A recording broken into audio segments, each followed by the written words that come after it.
พี่น้องสบายดีทักทายสบายดีเด้อพี่น้องมื้อนี้ทางบ่าวสายคำชาแนลทางช่อง YouTube บ่าวสายคำชาแนลก็มาเบิ่งสวนมันบานนาซานเฮาพี่น้องหักหลายเจ้าพี่น้องมามื้อนี้ใหญ่แล้วได้อพี่น้องอ๋อทุกงามดีงามกว่าเก่าเด้อพี่น้องเอ้ยมาอาทิศหลังน่ะยังบ่ได้งามปานนี้เด้อพี่น้องโธ่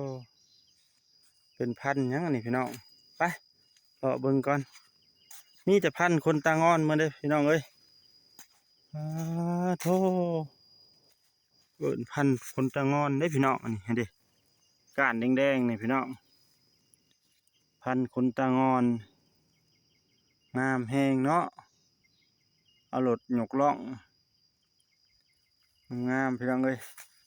พันธุ์คนตางอนโธ่คุณงามแฮงได้อพี่น้องพันธุ์คนตางอนเพิ่นว่าโธ่มันหนางามพี่น้องเอ้ยไปเลาะเบิ่งพี่น้องโอ้ยไม่เท่าก็มาซับหญ้าพอดีแล้วเนาะเดี๋ยวพี่น้องเอ้ยเลาะเบิ่ง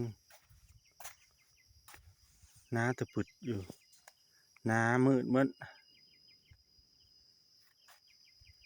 งามพี่น้องทั้งนี้บ่มีลายปานใดมันมีอยู่แต่ว่ามันยังมีหญ้าอันน่ะไผอันนั้นน่ะไม่เท่าอันนั้นนะเอาอย่านางนะฝุ่นเอ้ยติ๊กหน้านะไอ้ติ๊กบ่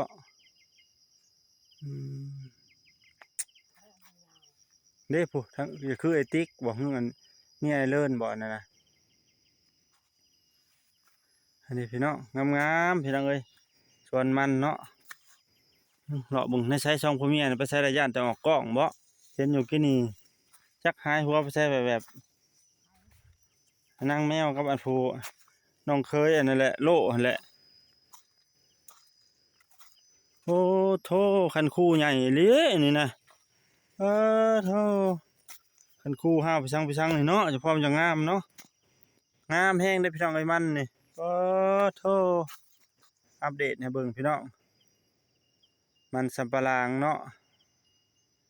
หนาตะปึดเลยพี่น้องเอ้ยโธ่มีแต่พันธุ์คนตางอนมื้อเนาะมื้อนี้มาเที่ยวเนาะ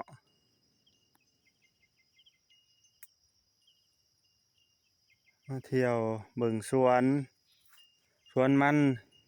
มันสำปะหลังของบรรณสารเฮาพี่น้องอันนี้มันก้านเหลืองก็มีเพิ่นใส่หมดโธ่งามแฮงบริเวณสวนมัน